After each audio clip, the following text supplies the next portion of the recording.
Bonjour, ici Sarah Gébert, fondatrice de développement des affaires stratégistes. Et aujourd'hui, on va parler du parcours du client. Donc, premièrement, c'est quoi le parcours du client?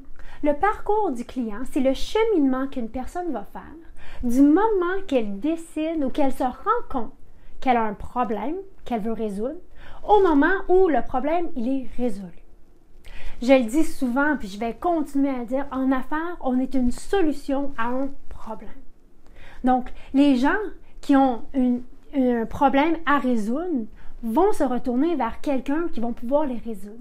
Votre parcours de client vous aide justement à amener de la constance dans votre pratique d'affaires et un focus. Parce que ce cheminement-là, quand vous allez déterminer ce cheminement-là, ça va vraiment être la ligne directrice pour toutes vos initiatives de développement d'affaires, stratégie de communication, de visibilité et d'expérience client. Donc, le parcours du client comporte 4 étapes. La première étant attirer. C'est sûr que si je ne vous vois pas, je ne peux pas penser à vous. Quand un problème va résoudre et quand je vais arriver à un moment donné où je cherche une solution à mon problème.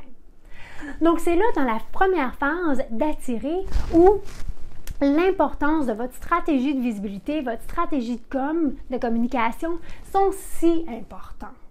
Donc, différentes façons que vous pouvez le faire. Vous pouvez utiliser les médias sociaux, vous pouvez écrire, vous pouvez avoir votre propre infolette, vous pouvez partager sur des plateformes qui existent déjà, vous pouvez faire des séminaires ou des événements. La façon qui vous colle le plus, c'est celle-là qui va fonctionner. Tu sais, si moi, des événements, ça ne m'intéresse pas, je n'irai pas en faire parce que c'est une stratégie qui ne fonctionnera pas pour moi. Parce qu'en développement d'affaires, il y a autant de stratégies qu'il y a d'entrepreneurs. Mais celle qui va marcher, c'est celle qui vous colle à la peau, avec votre style et votre personnalité. Mais une chose est sûre, que dans la première phase où je dis c'est d'attirer, c'est d'amener la visibilité, d'amener de l'information, des ressources, la qualité d'information pour que les gens qui sont à la recherche d'une solution se souviennent de vous, soient intéressés à ce que vous avez à offrir, disent oui, ouais, cette personne-là, elle a tout le temps des bons articles ou elle partage tout le temps des bonnes choses. Et c'est comme ça que les gens vont venir intéresser. C'est en vous, en donnant des ressources, de l'information, des solutions, de démontrer que vous êtes la personne qui pouvait les aider. Donc, dans vos communications, c'est sûr qu'on va avoir une constance, en fait, de qui vous êtes, qu'est-ce que vous faites, qui vous aidez et comment vous aidez vos clients. Donc, que le message soit constant est d'une priorité incroyable. Parce que si le message n'est pas constant, les gens ne pourront pas se faire une tête de qui vous êtes et comment est-ce que vous pouvez les aider. Donc, un message clair et une stratégie de visibilité, une façon d'être visible, c'est définitivement la première façon pour que je puisse vous voir, pour savoir que vous existez. Sinon, ben, votre compétiteur, lui, il va exister, ça c'est sûr. Donc, la deuxième étape dans le parcours du client, c'est de qualifier et d'entretenir la relation. Maintenant, on aimerait dire oui puis d'aider tout le monde qui nous demande de l'aide, mais en réalité, on peut simplement aider la personne que c'est mon client idéal. J'espère que vous avez défini c'est qui votre client idéal. C'est de qualifier les gens pour s'assurer que vous êtes la meilleure personne pour les aider où ils sont rendus dans leur stade de vie ou dans la situation qu'ils recherchent de régler. Donc, de qualifier les gens pour s'assurer que j'attire des clients et je prends dans ma pratique d'affaires des clients A et des clients B. Je ne vais pas aller en prospection pour des clients C. Des clients C, il va toujours m'en rentrer parce que c'est des références de quelqu'un ou quelque chose. Mais activement, je veux vraiment faire la prospection du développement d'affaires pour des clients A et des clients B. Donc, une fois que les gens sont qualifiés, la deuxième phase, c'est d'entretenir la relation. Donc, comment est-ce que vous allez rester en contact avec ces personnes-là? Donc là, oui, une partie de votre stratégie de communication, elle peut être intégrée ici, donc les médias sociaux, votre blog, votre infolette, mais aussi d'inclure à quelle fréquence est-ce que vous allez rester en contact avec les clients potentiels. Que ce soit téléphone, que ce soit que vous leur envoyez des courriels une fois de temps en temps pour voir comment ils vont, que vous les invitiez à prendre un café, que vous leur envoyez une fois de temps en temps un courriel pour dire « Ah, ben voici, j'ai lu un article, j'ai pensé que vous seriez intéressé » ou des suggestions de livres, des suggestions de ressources. Vous voulez devenir la personne de confiance, la personne qui est toujours là pour leurs besoins. Donc, comment est-ce que vous allez entretenir ces relations-là et à quelle fréquence est-ce que vous allez entretenir ces relations-là? C'est important de le décider, de le déterminer. La troisième étape étant la conversion. Évidemment, quand on est en affaires, ce n'est pas un passe-temps. On veut convertir les clients potentiels en clients. Parce que, comme je dis, sinon, c'est simplement un passe-temps.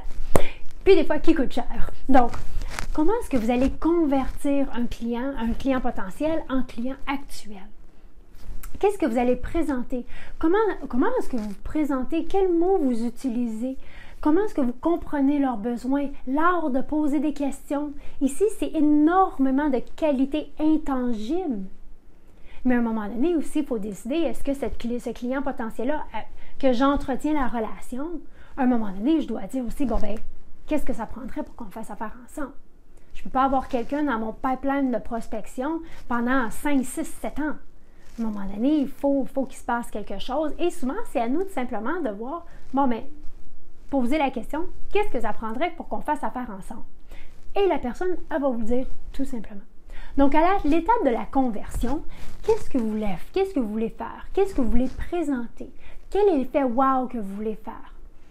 Donc, c'est important parce que c'est de là où on arrive à avoir une business, c'est quand on convertit le client potentiel en client actuel. Puis la quatrième étape, qui est celle qui est le plus souvent oubliée et dans mon opinion la plus importante. Ravir. Ravir le client, la personne qui a décidé de vous faire confiance. Souvent, ça sort dans les recherches, les gens vont dire, ben, en prospection, quand les gens sont après nous pour qu'on devienne leur client, ils nous appellent, ils sont tout le temps en train de nous envoyer des courriels, des ci, des ça, des touch points.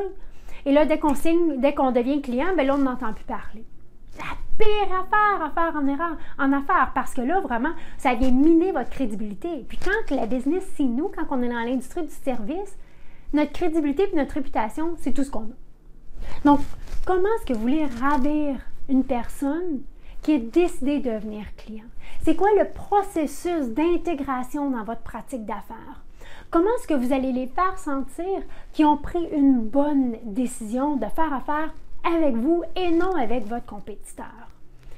Cette expérience-là d'intégration et de ravir le nouveau client, c'est là où est-ce que vous ancrez cette décision, puis que vous leur dites que c'est la bonne décision et c'est ça qu'ils ressentent également. J'ai pris la bonne décision. C'est là que le client va vraiment se rassurer lui-même et souvent, c'est là qu'il va parler de nous. Parce que justement, c'est dans l'expérience client que tout se passe. Donc, 4 étapes. Attirer, qualifier et entretenir, convertir et ravir. Donc, voici votre mission cette semaine, hyper simple. Prenez une feuille de papier, faites 4 colonnes. Étiquetez les 4 colonnes selon les 4 étapes. Et puis, décidez, dans chacune des étapes, qu'est-ce que vous voulez faire?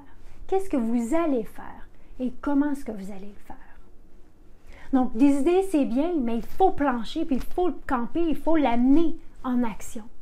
Donc, décidez maintenant qu'est-ce que vous allez faire à chacune des étapes. Comment vous allez attirer les gens, comment vous allez les ravir et automatiser et systématiser une partie pour être capable de le faire de manière constante. Donc, prenez la mission, passez à l'action. Puis si vous cherchez plus de ressources, puis plus d'outils pour bâtir et croître votre pratique d'affaires, mais je vous invite à rejoindre notre communauté d'entrepreneurs. Des entrepreneurs qui ont décidé que le statu quo, c'était pas pour eux. Donc, allez visiter notre site web www.strategist.cc, puis rejoignez notre communauté d'entrepreneurs. À tous les mois, je partage un article. Donc, ça peut être sur l'état d'esprit, ça peut être sur l'expérience client, ça peut être sur la psychologie comportementale du client, la pratique d'affaires, la systématisation, le protocole et des stratégies de développement d'affaires, évidemment. Puis, j'y partage également un truc de pro. Donc là, ça peut être une ressource, une technique, une tactique, quelque chose que j'utilise moi-même dans ma pratique d'affaires et que vous pouvez décider d'utiliser dans la vôtre immédiatement. Donc, prenez la mission, passez à l'action et rejoignez notre communauté. À tous les semaines, je vous remercie des commentaires que vous nous faites. Les épisodes, les capsules, on les fait pour vous.